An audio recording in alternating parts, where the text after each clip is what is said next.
Howdy, lieutenants and economists. The most volatile, evil, disgusting things on the planet, humans. If you have a video request, you can always go to assholeconsulting.com. Yeah, I am gonna charge you, kids. And that is the importance of not fucking up. You are such an asshole!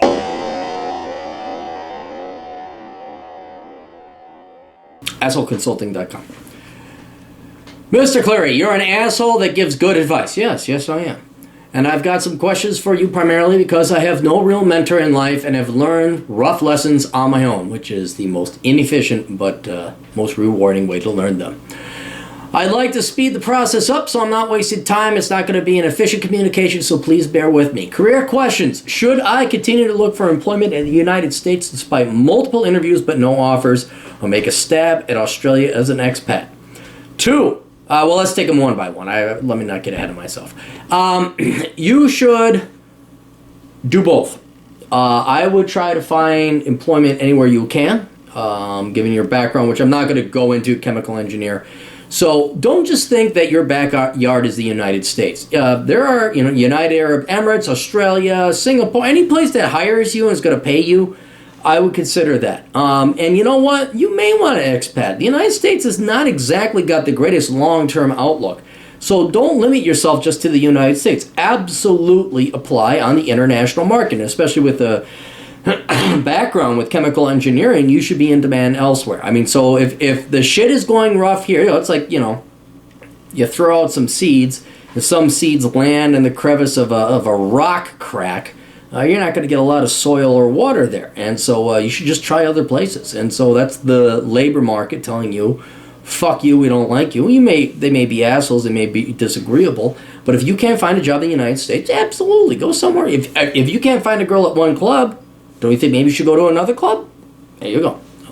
2, my boss lied to me about laying me off. Is it typical in the professional world for employers to blatantly lie to employees? Yes, 100%. That is why you have no loyalty. That is why you fuck your employer over if you can make money any point in time. Of course, you could probably get sued down the road. I'm not saying, be criminal about it. You have no fucking loyalty whatsoever. Let me tell you a story. The last time I was ever loyal to an employer, it was Le Cordon Bleu, and I can mention them now because they're going bankrupt. And it's true on top of it. I taught economics, and this one kid got drunk before he showed up for class, and just out of nowhere started cursing and swearing at me. Went outside, he knew which car was mine, kicked the window in, and when I went out to try and stop him, he hit me, and so the guy was dumber than shit, and at night he's driving a yellow Volkswagen Beetle. So the cops saw him lickety-split, he ended up going to jail, all this other stuff. So I was thinking, I enjoyed teaching economics. It's not Le Cordon Bleu's fault. This guy got drunk and all that other stuff. And so I could theory and technical, unsafe working environment, blah, blah, blah. And instead I went after the kid and not Le Cordon Bleu. I should have gone after Le Cordon Bleu. You want to know why? And this shows you why you are never fucking loyal to your employers. The kid gets kicked out of school, they let him back in. They let the guy back in, he reapplied, and they let him back in, and they did it because they wanted his money. And I'm like, fuck it. You take any time it benefits you, you take the money and run. You fuck over corporations, you fuck over employers, you fuck them up because they are preparing their dick and spreading your ass cheek, even though you don't know it, to fuck you up the ass. So you fuck them back. There is no such thing as a good employer. There is no such thing as an honest employer. They are pretty much all lying sacks of shit, and they have the advantage because they have the jobs. They're like the beautiful women. They could just, you have to work for it. You have to hit the ground right. And they lie, and they lie, and they lie. So you fuck them back. So yes, it is almost, I would say, universal. If you find an employer that doesn't lie to you, God bless you. Good luck to you. That's a great employer. You hold on to them. But the vast majority of them lie. So you lie right back. There is no honor. None. You get a job, however, one of the jobs I got, I won't mention which, the only way I got the job was by faking an employment on my resume to make it seem like I was working the entire time. And my buddy covered for me. He says, yeah, because he had a company. He says, yeah, okay, I'll make you that guy, and I'll make you that position. And I got the job. And it not to delve into too much detail, a lot of people, well, that's immoral, that's wrong, you're an inferior. No, I was a superior employee, because if anyone fucking listened to me, no one would have had the financial crisis. I don't mean to keep beating that up, but it proves to you that there's no such thing as meritocracy. They don't hire the best. They hire their brothers, their sisters, the cocksuckers, and the ass kissers. So you lie. It is an immoral, amoral world. It is a hostile environment, and you lie. So yes, it is very common, if not universal, that your employers will lie to you. And just get used to it. But now at least puts you on equal footing. Like, at least you're aware that when you go in, the job description is a lie. So get used to it. 3, after sending out 268 resumes and getting 4 responses back, I conducted a bit of an experiment by sending out the next 30 resumes and cover letters with a female name, but identical content. I had a much higher response rate when identifying as female. I could share the data if you want. Not necessary, I know. Why does the female get a higher response rate than a male resume? Is this not the definition of discrimination? It is the definition of discrimination, but we call it a euphemism called affirmative action. Employers have been programmed to give women an advantage over men. They are sexist, they are bigoted, and they think it's okay because it's affirmative action. We're only hurting males or white males. That doesn't change the fact that it's evil, it's immoral, and it's wrong. But that is the real world you get to work in. So not only are they discriminatory, they're also lying sacks of shit. Again, well, you should have absolutely no fucking loyalty to these people. None! You fuck them over. You get their money and run.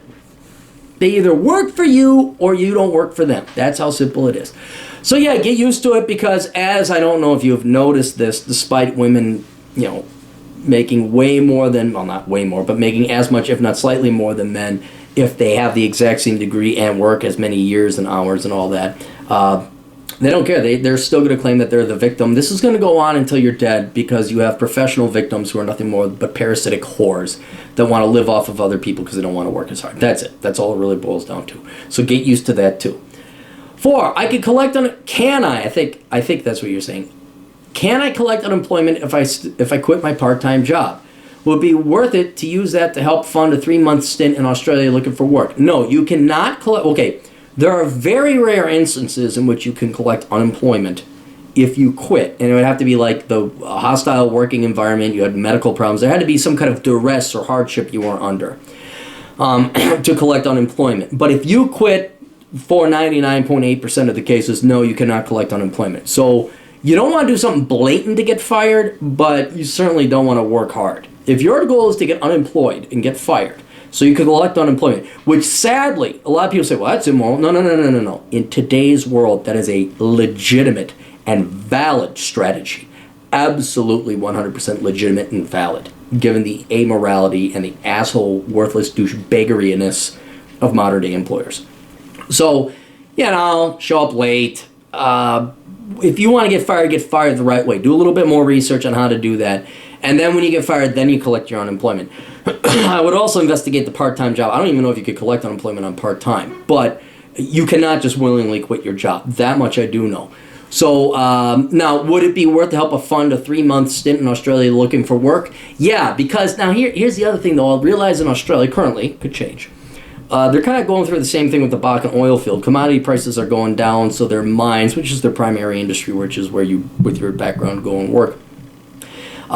What people told me in Australia when I was looking to move over there, said, just come here, go to the local bars, ask around, they'll get you in. So it's kind of the backdoor way. Don't go through the fucking official channels. Don't fucking waste your time with that. Fly out there, move there, do your 3 months, then try and find a job, etc., etc. So that is the preferred way, or the more efficient way, than trying to apply for jobs as a foreigner. But that's if you could collect unemployment. All right. So, but yeah, I would say, here's the other thing. You say, well, should I use that money to go find a job here in the United States? Well, fuck it. If you can go to Australia and still look for a job and still be unemployed and get some travel in, that's like a twofer. So yeah, I would definitely do that if you can. Because what are you going to look for a job here in the United States and do the 268 resumes unless you act like you got a set of tits and then somebody hires you to work the same shitty ass job? Or maybe you go to Australia. And I still am a big proponent of Australia because they have some debt, but nowhere near the amount of debt the United States have. And they're a little bit more stringent about maintaining their sovereignty, not letting every fucking third world dipshit come in and fuck up Western civilization. So I would absolutely consider going to Australia, but that's if you can work up the money. So what I would do, given your background or your current situation, work up some money, work up some cash, okay? Make it so that not only if you collected unemployment, but if you didn't collect unemployment, you'd still have enough cash and you could do maybe a 6-month stint out in Australia. In the meantime, at the same time, start applying for jobs in Australia or any other country, Singapore, United Arab Emirates, anywhere that you want to go. Start applying for jobs. They ain't going to hurt you. A good Lord, 4 out of 268, I think you might stand just the equal shot in any other country, especially given your background. But work up that extra money, and then when you got enough cash that you can go float yourself somewhere else for 3 to 6 months, then way cut back and try and get fired. I can't believe I'm giving advice to get fired, but you got to cut back, purposely aim to have them terminate you, and then you get to go and collect unemployment. So you can't be belligerent. You can't just not show up. You gotta make, as they fucked with you, you fuck with them. Come in late, like 45 minutes every day. As a tardiness, you know what? You can even fuck with them a little bit more. Say, I'm an alcoholic, I have a drug addiction, and then they gotta get you treatment and play the fucking liberal leftist game and get all the help you can, and then just string it out, and watch. Look, if you haven't seen it, what you should do. Here's what you should do: watch Office Space, and what's his name? Perlman? No, the hero of Office Space. That's who you kind of want to become like. And then try and get fired. And then when they fire you, then you collect unemployment. So, but anyway, yeah. So that's what I would recommend doing. If sometimes the world's just trying to give you a hint, saying yeah, you don't belong here. Banking industry tried to tell me that for almost damn near 20 years, and I just thought because I had good grades and I don't know, I was a good analyst and predicted shit, and everything turned out the way it would, that I was a good analyst. Well, yeah, I was a good analyst, but I'm not a good banking employee. And maybe that's what the United States market is telling you. You could be a great chemical engineer. You're just not welcome here in the United States because of affirmative action, HR cunts, and whatever else is out there. So you go apply other places. See if there isn't more fertile ground by which your career can grow. And but yeah, you play the fucking game, man. You play the game against these corporate employer douchebags. You play that fucking game. Because they deserve no less. Best of luck to you. Toodles.